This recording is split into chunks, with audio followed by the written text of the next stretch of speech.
Alam kong marami ng pagkakataon na gusto mong kausapin ka ng Diyos. Ngunit tila siya ay tahimik. Nagagalit ka dahil iniisip mo na hindi siya nakikinig sa'yo. Wala siyang response sa'yo. Nagagalit ka na dahil hindi man lang siya nagbigay ng mga signs. Pero alam kong patuloy ka pa rin nananalangin na sana'y matupad ang mga pangarap mo sa buhay. Sana'y magiging malinaw ang pananaw mo. Sana'y tama ang tinatahak mong landas. Pero alam ko rin naghihintay ka pa rin ng mga sagot galing sa Kanya. Pero gusto ko lang malaman mo na ang Diyos ay hindi tumutugon sa paraang gusto mo, sa paraang inaasahan mo. Bilang tao lang naman tayo, madali nating maiisip na binaliwala tayo ng Diyos. O siguro'y kinakausap ka ng Diyos, may mga senyas siyang ibinigay sa'yo, pero ikaw lang ang bumaliwala nito. Ngayon ay pag-uusapan natin ang ilang mga senyas na ang Diyos ay talagang sumasagot sa panalangin mo. Pero una, dapat mong malaman na talagang nakikinig siya sa mga panalangin mo. Tandaan mo yan, okay? Palagi siyang nakikinig sa'yo. Basahin natin ang awit 66:17-19. Tumawag ako sa Kanya at pinuri ko siya ng mga labi ko. Kung may nakasasakit na bagay sa puso ko na hindi ko inaalis, hindi sana ako dininig ng Diyos. Pero dininig ako ng Diyos. Nakinig siya sa panalangin ko. Kita mo yan? Nakikinig siya sa mga panalangin natin. At pangalawa, may posibilidad na hindi ka niya pakikinggan kung ang mga panalangin mo ay tungkol sa pagkasakim. Naghangad ka na matalo ang isang tao o para sa iyong sarili lamang. Basahin natin ang Gawa 10:34-35. Nagsimulang magsalita si Pedro. Lubusan ko nang naiintindihan ngayon na hindi nagtatangi ang Diyos, kundi tinatanggap niya ang tao na natatakot sa Kanya at gumagawa ng tama saan mang bansa ito nagmula. Kita mo naman, di ba? Walang pinapabura ng Diyos. Basta't may takot ka lang sa Kanya, lubos mo siyang ginagalang at natatakot kang hindi mo siya mapalugdan. Kung gumawa ka lang ng katwiran, kung gagawin mo lang ang sinasabi ng Diyos na tama, sa halip na sundin ang iyong sariling kalooban o ang kalooban ng iyong kapwa, siguradong pakikinggan ka niya. Marahil ay may tatanong mo, kung talagang nakikinig ang Diyos sa mga panalangin ko, bakit wala akong nakukuhang sagot? Bakit hindi ko siya naririnig? Kung iniisip mong literal kang kakausapin ng Diyos, hindi yun mangyayari. Kakausapin ka niya sa paraan niya, hindi sa paraan mo. Kaya ka niyang kausapin kahit anong oras, dahil Diyos siya. Kaya niyang gawin ang lahat. Kakausapin ka niya kahit saan mo gusto. Siguradong kinakausap ka na ng Diyos sa paraan niya. Pero hindi mo lang napapansin o patuloy mo lang binaliwala. Number 1, ang Biblia. Sabi ko nga kanina, hindi literal na boses niya mismo ang maririnig mo. Kinakausap ka niya sa pamamagitan ng kanyang mga salita na nakasulat sa Biblia. Yan ang isa sa mga paraan ng Diyos na makausap ka niya. Hindi mo lang siguro naririnig o naiintindihan ang mga sinabi niya dahil hindi ka nagbabasa. Oras na para magbasa ka ng Biblia. Bawat bahagi ng banal na kasulatan ay sagrado. O sinulat ito ng mga tao, pero Diyos ang gumagabay sa kanila. Basahin natin ang 2 Pedro 1:21. Ang mga tao ay nagsalita mula sa Diyos habang ginagabayan sila ng banal na espiritu. Senyas na yan na kinakausap ka ng Diyos. Napapansin mo na ba na sa tuwing may problema ka, biglang sumusulpot ang mga Bible verses kahit hindi mo naman hinahanap? Ibig sabihin, kinakausap ka ng Diyos. Huwag mong baliwalain ang sign na yan. Halimbawa, noong mga panahon na admit ang mama ko, may nabasa akong Bible verse sa ospital mismo. Papalakas yun sa akin. Hindi ko naman hinahanap yun. Nadaanan ko lang bigla. At iniisip ko yun, nakasama ko ang Diyos sa mga oras na yun dahil ipinakita niya sa akin ang tekstong nakakapagpalakas ng aking emosyon. Number 2, gagamitin niya mga tao. Nararanasan mo na ba ito? Sa tuwing may problema ka, may mga taong nangangamusta, gustong kumausap sa'yo dahil ginamit sila ng Diyos para maibsan ang bigat sa dibdib mo. Minsan hindi man sa paraan na lalapit ang mga tao. Kasama na rin dito yung mga videos na napapanood mo sa social media na nakakapag-angat ng damdamin. Ginamit sila ng Diyos para mag-motivate sa mga tao, para patuloy pang manalangin at lumaban sa buhay. Basahin natin ang Exodus 8:14, 17 at 19. At nakita ng binan ni Moises ang lahat ng kanyang ginagawa para sa bayan. Kaya sinabi niya, anong uri ng gawain itong ginagawa mo para sa bayan? Bakit ikaw lamang ang patuloy na nakaupo? At ang buong bayan ay patuloy na nakatayo sa harap mo mula umaga hanggang gabi. At ang binan ni Moises ay nagsabi sa kanya, hindi mabuti ang paraang ginagawa mo. Ngayon ay makinig ka sa aking tinig. Papayuhan kita at ang Diyos ay sa iyo. May iba pa akong ibibigay na halimbawa. Sa 2 Samuel 12, 7 hanggang 9. Nang magkagayon ay sinabi ni Nathan kay David, ikaw mismo ang taong iyon. Ito ang sinabi ng Diyos ng Israel. Ako mismo ang nagpahid sa iyo bilang hari sa Israel. At ako mismo ang nagligtas sa iyo mula sa kamay ni Saul. At handa akong ibigay sa iyo sa iyong dibdib ang sambahayan ng iyong Panginoon at ang mga asawa ng iyong Panginoon. At ibigay sa iyo ang sambahayan ng Israel at ng Huda. At kung hindi pa yun sapat, handa akong dagdagan ka ng ganitong mga bagay at ng iba pang mga bagay. Bakit mo hinamak ang salita ng Diyos sa pamamagitan ng paggawa ng masama sa kanyang paningin? May isa pang halimbawa na maintindihan mo ng mabuti. Basahin natin ang Gawa 8:29 hanggang 31. Kaya sinabi ng Espiritu kay Felipe, lumapit ka at sumama ka sa karong ito. Tumakbo si Felipe sa tabi at narinig na binabasa niya ng malakas si Isaias na propeta. At sinabi niya, talaga bang nalalaman mo ang iyong binabasa?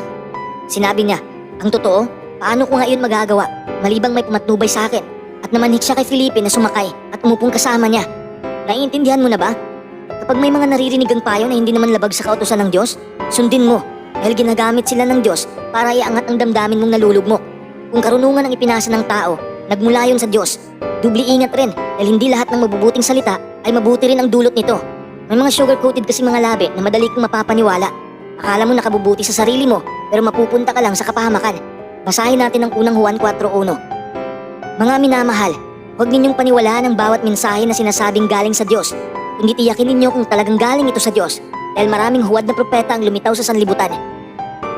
Hindi lahat ng sinabi ng ibang tao ay galing sa Diyos, kaya dapat ay magbasa ka ng Biblia para malaman mo ang katotohanan. Number 3, sa panaginip mo. Nararanasan mo na bang napapanaginipan mo ang mabuting gagawin mo? Halimbawa, problemado ka, tapos bigla kang nanaginip tungkol sa solusyon na kailangan mong gawin. Maraming teksto ang makakapag-backup nito. Halimbawa, sa Mateo 2:12, pero nagbabala sa kanila ang Diyos sa isang panaginip na huwag bumalik kay Herodes, kaya iba ang dinaanan nila pauwi sa kanilang lupain. Kaya sa oras na may napapanaginipan kang maganda, o di kaya solusyon, gawin mo dahil galing yun sa Diyos. Minsan rin nagpaparamdam ang Diyos sa pamamagitan ng pangitain. Basahin natin ang Gawa 18:9. Isang gabi, sinabi rin ng Panginoon kay Pablo sa isang pangitain, huwag kang matakot, patuloy kang magsalita at huwag kang manahimik. At syempre ang buong aklat ng Apokalipsis ay isang pangitain ibinahagi ng Diyos sa buong mundo sa pamamagitan ni Apostol Juan. Alam mo naman siguro yun, di ba? Number 4. Nararamdaman mo siya. Kahit hindi mo man siya naririnig, kahit wala ka pang nakikitang signs, pero kapag ramdam mo sa buong puso mo na gumagabay siya sa'yo, yun na yun. Ang banal na espiritu ang bumabalot sa'yo. Basahin natin ang Juan 14:26. Pero ang katulong, ang banal na espiritu, ay padadala ng aking Ama sa pangalan ko, ang magtuturo sa inyo ng lahat ng bagay at magpapaalala ng lahat ng sinabi ko sa inyo. Tapat kang itinutulak ng Diyos sa tamang direksyon. Kung nakikinig ka lang sa Kanya at kung may tiwala ka lang sa Kanya, magbabago ang buhay mo. Ito ang paraan ng pakikipag-usap niya sa'yo. Pero paano mo naman malalaman kung ang nararamdaman mo ay nakahanay sa salita ng Diyos? Ito ba ay galing sa Diyos o galing lamang sa hangarin mo bilang tao? Siyempre magbasa ka ng Biblia upang malaman mo kung biblikal ba mga iniisip mo. Kung taliwas ito sa mga salita ng Diyos, hindi galing sa Diyos yun. Sariling pagnanasa mo lang yun. Number 5, tinanggal niya ang mga maling tao sa buhay mo. Ito ang isa sa mga signs na nakikipag-usap ang Diyos sa'yo. Gusto ng Diyos na tanggalin sa buhay mo ang mga taong umahadlang sa'yo na sambahin siya. Basahin natin ang awit 121:7.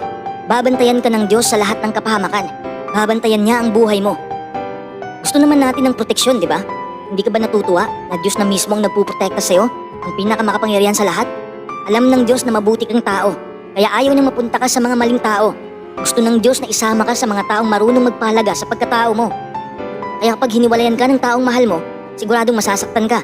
Pero malay mo, yun pala ang paraan ng Diyos para ipakita sa'yo o sabihin sa'yo na may mabuting tao pang nakalaan para sa'yo. Hindi natutulog ang Diyos. Hindi kanya binaliwala. Alam niya 100% kung anong nangyari sa buhay mo. Hindi man natin madaling maintindihan ang ginawa ng Diyos sa atin, pero patuloy tayong maniwala sa Kanya at manalangin upang maghilom ang sugat sa puso natin. Nasasaktan man tayo, at least malaya na tayo sa mga taong mapanakit lang ang alam. Number 6, intended ang isang bagay sa'yo. Napapansin mo ba? Kapag may nakita kang video, binabasa kang artikulo, parang iniisip mo na intended ito para sa'yo? Napapansin mo ba yon?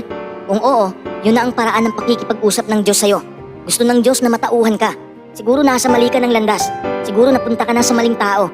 Kaya napaka-importanting palagi mong buksan ang iyong mga mata at tenga. Dahil yan ang tanging paraan para makita mo ang tunay na sitwasyon at marinig mo ang gustong sabihin ng Diyos. Kasi ako, madali kong malaman na may gustong iparating ang Diyos sa akin. Kung hindi ako komportable sa isang bagay, parang naiisip ko na hindi ito para sa akin. Malalaman ko rin kung yung tao ba ay may masamang intensyon o wala. Madali ko rin malaman kung may problema bang isang tao. Kasi palagi kong kinakausap ang Diyos sa panalangin. Binigyan niya ako ng kakayahan at karunungan para ituwid ang sarili ko at tulungan ng ibang tao.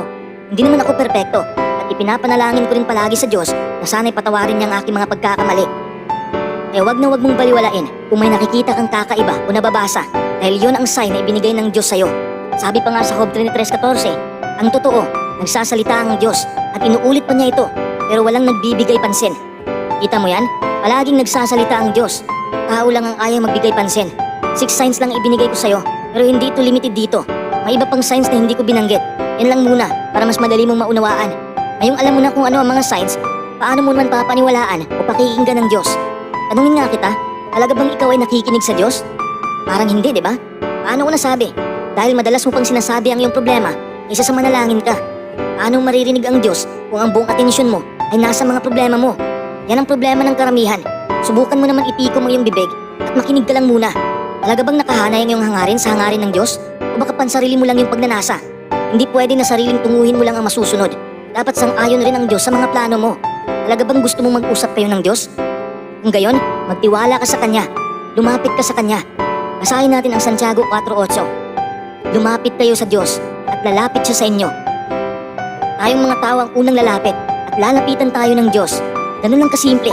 Kinakausap ka ng Diyos sa pamamagitan ng mga senyas. Nagtatago ka lang sa anino mo dahil ang mga sagot ng Diyos ay pwedeng ikakatakot mo. Kaya kailangan mong magpakatatag. Pero huwag kang matakot dahil ang mga plano ng Diyos para sa'yo ay mas mabuti pa kaysa sa mga naisip mong plano. Kailangan mo lang magtiwala sa Kanya at sumunod sa Kanya kahit nahihirapan ka na sa iyong buhay. Yan ang paraan para makaangat ka sa iyong buhay. Tandaan mo yan.